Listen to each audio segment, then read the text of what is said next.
Hi, Byron. Thank you so much for joining me in this podcast episode. Really appreciate it. How are you today? I'm doing great, thanks. Thanks for having me here. I'm excited to speak to you today. Yeah, same here. I'm super excited to have a conversation with you. And yeah, we have a interesting topic to talk about, which is preparing for unexpected loss. Like we always expect for the best to happen, but we never expect for disaster can go and things can go wrong. So yeah, before we jump into that, I'd love to know more about yourself. How did you become an entrepreneur and your journey started? So, as you said at the beginning, my name is Byron Morrison. I'm the author of the book Maybe You Should Give Up. And over the last decade, I've worked with CEOs, entrepreneurs, and business leaders in 15 different countries to really help them take control of their life and business. So, everything I've been doing, whether it's through my books, my courses, or my coaching, it's been all about helping people take control of their lives. And that's why I'm really excited to be here to dive into this more with you. Yeah, sure. So how long been you started the business journey then? So I started about 10 years ago, Right. and I grew my first business. After my dad's cancer, I went on this journey of transformation. I Yeah. released my first best-selling book, and we started a business helping people around the world really get their health under control. And at Mhm. that point, to be honest, was completely in over my head. While I was great at what I did, no one had prepared me for what it takes to run and grow a company. So I didn't know how to manage a team. I didn't know how to deal with all of these different demands. I was under so much stress and pressure that it just pushed me to my absolute limit. And that was really where I just became so burnt out by all of the problems in life that I reached a point that I was like, do you know what? I have to change this because it's not Yeah. sustainable.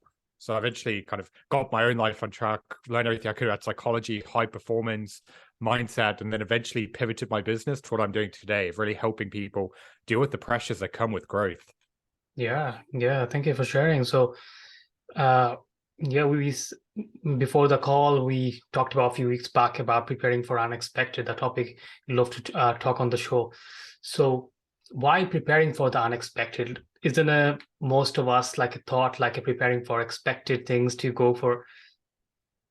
So the whole preparing for the unexpected philosophy that I really see it is a lot of the time people build up problems in their own head. So they Mm, catastrophize and they build up this huge ordeal that then a lot of the time doesn't even happen. So you put yourself through all of this stress and overwhelm. And one of my favorite sayings is if you stress about something before it happens, you essentially put yourself through it twice. And that's why right. for me, if you really want to feel more in control, you have to start breaking down these scenarios and really understanding what's going on here because a lot of the time your unconscious will just focus on this huge ordeal that isn't even going to happen. So then you've really got to put into perspective of what else haven't you factored in? How Yeah. else could this play out? What other avenues haven't you looked at? And even if it does go wrong, is it really the end of the world like you're building up in your head? Because a lot of the time it's nowhere close to that. But if you just keep focusing on what you think and convince yourself is going to happen, it's this roller coaster ride of emotion. So a lot of the time it's just unnecessary that we put ourselves through. Yeah. Yeah, that is important. At the same time, like if you preparing for unexpected, isn't it like we are preparing for unexpected things to happen, right? Rather than positive, we are more like a negative, do you think? Yeah, a lot of the time as well. Like Yeah. we focus on the wrong things, and then we put ourselves through so many different situations and headspace that Yeah. it's just taking us away from being happy and present in the moment. So yeah, I found out I've been the past always thinking about what worst can go wrong, what things can go wrong, and I always focusing on unexpected events rather tn expected things to go right way. So that actually happens with my brain. When I think about the negative stuff, is eventually happening negative to me rather than positive stuff. When I'm focusing on a positive aspect of it and seeing like a positive results coming out. So how do you stay balanced between both, like where we stay positive on a certain outcome? Like we started a business, we can expect having revenue on the first year, probably 100,000, 200,000, 250, whatever the number is. In the same time, we can expect like our business can go out of business in the first year or two. This is like a normal in the business world, like 95% of business out of business in first 2 years. So how we can have like a balance of both, so where we can be positive and at the same time we can figure out like what things can go wrong and we can plan it out and for future. So in future, like we would have to go through like them unexpected events. So for me, it's all about focusing on what you can control. Yeah. Because a lot of the time, like you said, when you focus on the negatives, then negative stuff happens. Yeah. And that's because people aren't aware that they can be their own worst enemy, where when they focus on something, they convince themselves that's the way it's going to play out. And then their actions, their behaviors, and the way they approach it comes into alignment. And it's almost like a self-fulfilling prophecy. It's Yeah. like, let's say you need to do a big board presentation or pitch meeting for an investor or whatever it is. If you're building it up in your mind in advance that you're going to be really anxious, you're going to stumble your words, you're not going to perform properly, your energy then flows in that direction. That's how you show up. And then that's the way you perform. And then afterwards, you convince yourself, oh, I knew that was going to happen. And then you just makes it worse the next time. So this is where a lot of the time we self-sabotage ourselves because we're focusing on the wrong things. And that's why for me, going back to the whole growth of running a business, you've got to focus on what can you control, what are the actions you need to take that are going to move you forward. And then when things do go wrong, because as I'm sure you're aware, like when you're running and growing a business, there are times when you can do everything right and you can still come up short. And you can take the right actions, put in the work, and you can still not get the results you want. So it's really when that happens, going into the mentality of what can you learn from this? Because every failure, when you reframe it in your own mind, that actually it's just a stepping stone. That's how you can figure what not to do the next time. But it's where people really get in trouble here is they put all their expectations on, okay, once I do this, this is the result that's going to happen. Yeah. Something else happens, it's unexpected, and that's where they start to spiral into self-doubt and negativity. So it's always looking at the present rather than the past and be like, okay, how do I grow from this? How do I move through it and actually carry on? So basically trying to say like focusing on like what you can control rather than what you can't control. The results is not in your hand. Like things where you can make or changes, like a decision you make today for like a future for your company. This is what you control. So other than that, like you shouldn't worry about that much, right? Yeah, a perfect example could be, let's say, part of growing your business with generating new clients is reaching out to potential customers. Well, you can't control how many of them are going to say yes and sign up to you. Yeah. So the more you pressure that, the more you're going to get stuck in your own head. What you can control, though, is how many people do you reach out to, how much research do you put into it to connect with them and build a relationship? How do you really go the extra mile so that they then connect with you and want to do business? So you can then start focusing on what are the actions you can do that are going to set you up for success. Whereas a lot of people just focus on the things they can't control, and that's why they then don't get the results they want. Yeah.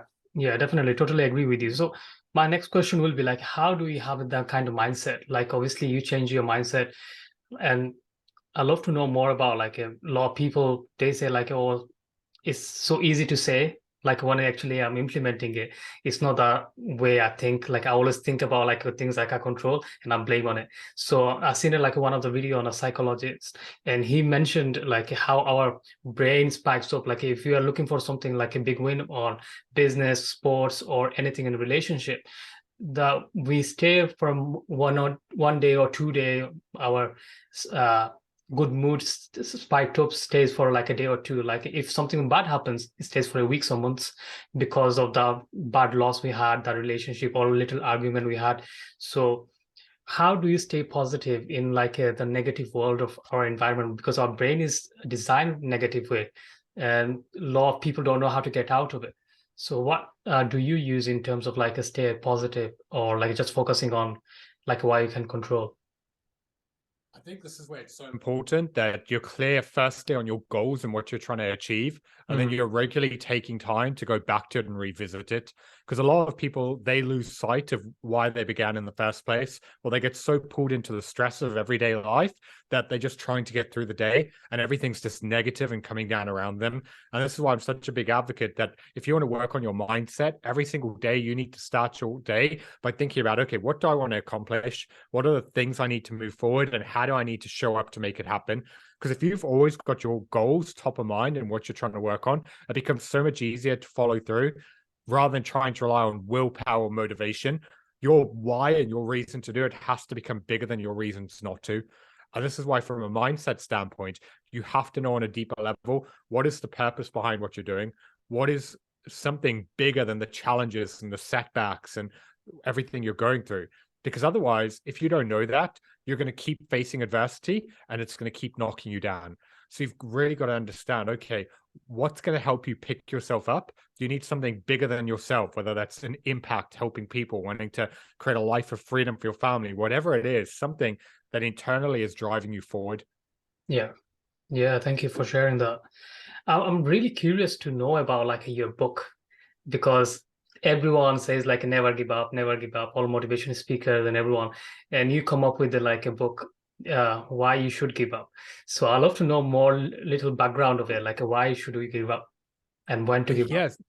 So the reason why I chose to call the book Maybe You Should Give Up is, at first glance, it sounds really negative, because all of the self-help and personal development is never quit, keep Yeah. pushing, keep hustling and grinding. And as I was going through my own journey of transformation, I realized that a lot of the time, the reason why I was stuck was I was trying the same thing over and over again, hoping for different results. I was trying Mhm. to force myself to keep pushing and hoping it would eventually work out.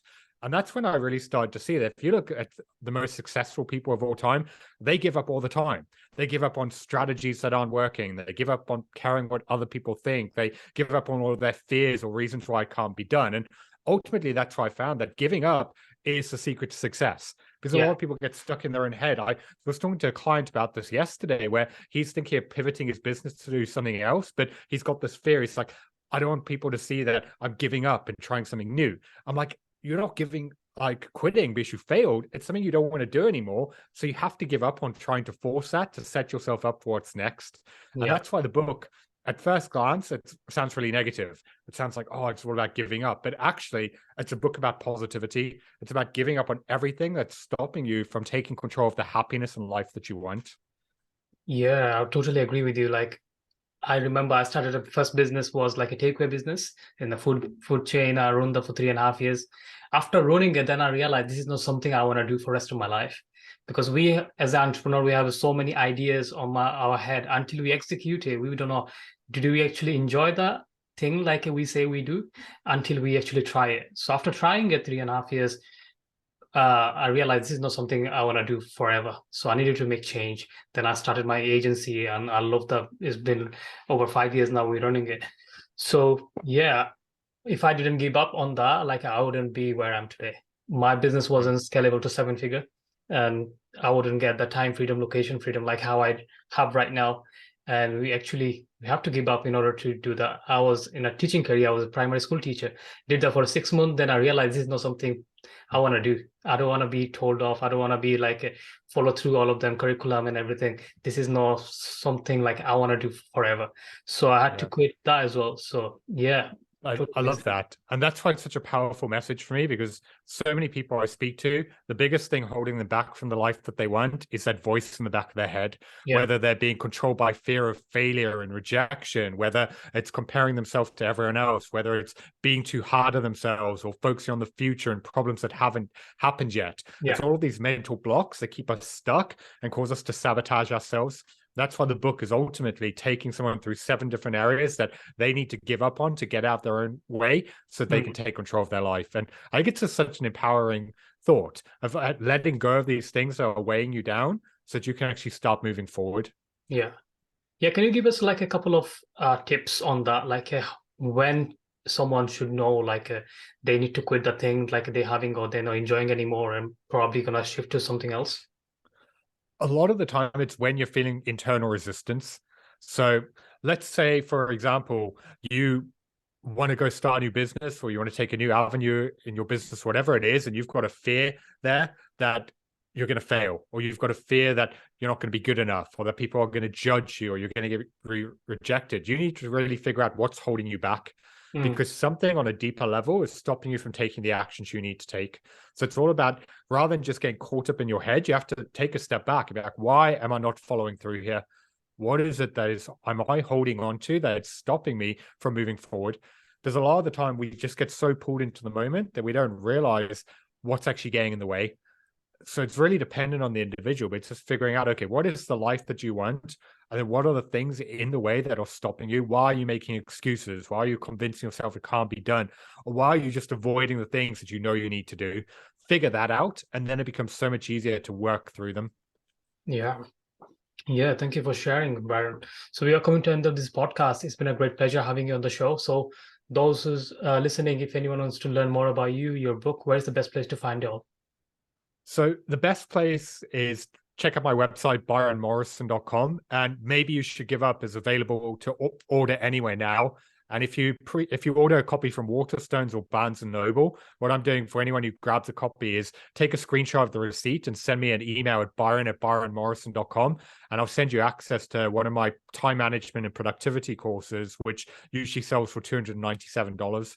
So I'm just doing that as a thank you for anyone who pre-orders from Barnes and Noble or Waterstones. Yeah, thank you for sharing that. So that's it. So Byron, thank you so much for coming to this show. It's been a great pleasure having you, and I had a great conversation with you. So I wish you best of luck with your business in your book. So you have a wonderful new year, and thanks for coming today. Thanks for having me on. Yeah, the pleasure was mine. Thank you. That's a Yeah. wrap, guys. Thank you so much for listening to this podcast episode. I hope you enjoyed it and got some value from it. Those who are interested in buying the Byron's book, go check out on Amazon or in the book marketplace. And yeah, you can reach out to him via his website. So until then, I'll talk to you in the next episode. Take care.